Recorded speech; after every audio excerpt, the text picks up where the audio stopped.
Biiroon Fayyaa Oromiyaa akkaataa irreeffattoonni ayyaana irreechaa irratti fayyaa isaanii eeggachuu qaban irratti qooda fudhattootaa wajjin marii taasiseetii jira. Bal'ina isaatiif Odii Musaa.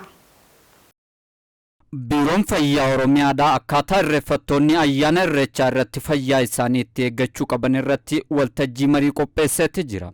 Waltajjicha irrattis ammoo hoogganaan Biiroo Fayyaa Oromiyaa Dr. Mangistuu Baqqalaadhaa lammiiwwan ayyaana irreechaa irratti fayyaa isaanii eeggachuu akka qaban dhaamaniiti jiru. Ayyaana irreechaa kana gaafa kabajnu waan sadeen tokko irratti of eeggannoo gochuun baay'ee murteessaadha jennee fudhanna. Tokkoffaa dhibee daddarboo ayyaana kana irratti hawaasa faaluu danda'an irraa akkamitti of eeggachuu dandeenya kan jedhu kana xiyyeeffannee mari'annaa jechaadha. Fakkeenyaaf gara boodaan kaasnaa haqqeenii fi gara kaasaan yookaan kooleeraa jennee kan kaasnu kuni uummanni keenya gadi kaasee amma iddoo kabaja isaa hora isaa ga'utti haalli inni keessa darbu baay'ee ulfaataadha waan ta'eef dhimmoota kana wal qabatee kooleeraan yookaan dhibeen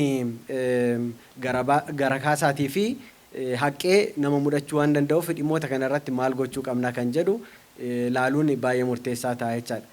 Lammata deemsa uummata keenya keessa sababa uumamaatiinis ta'uu danda'a, sababa namtolcheetiin balaawwan adda addaa gahuu danda'u.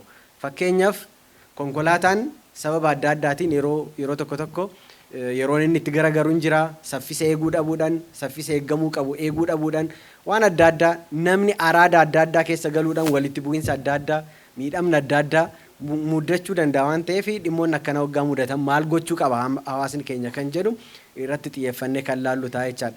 Sadaffaan immoo hundi keenya iyyuu beeknaa dhibee daddarboo hin taane kan akka sukkaaraa, dhiibbaa dhiigaa, asmii, dhibee onnee kana wajjin wal qabatee of eeggannoon hin godhamu taanaan dhibeen kun uummata keenya wajjiniin namoota keenya wajjiniin bara guutuu jiraatee ta'uu danda'a garuu iddoo uummanni baay'atu kanatti iddoo haalli mijataan hin jirre kanatti rakkoo guddaa ta'uu danda'a. Biiroon Fayyaa Oromiyaadhaa waltajjii marii kanarratti akkaataa irreeffattoonni dhibeewwan garaagaraa irraa itti eeggachuu qaban kan ilaallateen gorsaa qooda fudhattoota marichaatiif dabarseeti jira.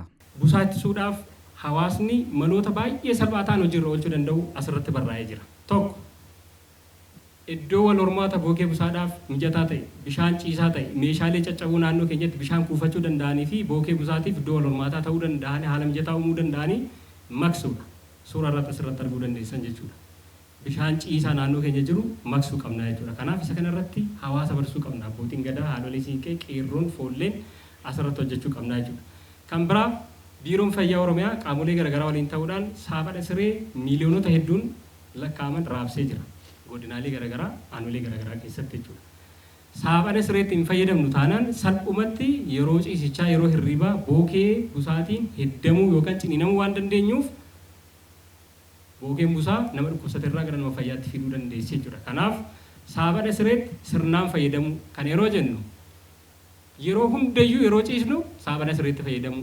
Tarii hanqinni saaphaa siree yoo jiraate dubartoota ulfaa fi daa'imman umuriin isaanii waggaa 5 gadiitiif dursa kenninee itti fayyadamnu. Jarri kun daran dhibee kanaaf saaxilamanii lubbuun isaanii gaaga'amuu waan danda'uuf jechuudha. Qooda fudhattoonni marichaatis irreeffattoonni gorsaa Biiroo Fayyaa Oromiyaa hojiirra oolchuun fayyaa isaanii eeggachaa ayyaana dabarsuu qabu jedhan.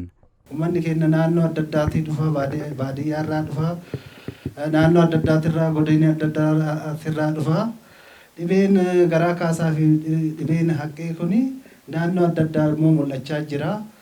Mul'inni saniif immoo abbootii gadaaf orienteeshiniin akkanaa kennamuun isaa uummanni keenya akka of eegee harka dhiqatee wanna nyaatu tokkollee immoo wanna qulqullaa'ee tokko wanna milchaanne tokko akka nyaanne bishaan qulqulluu ta'e akka dhugu kan jedhu sana.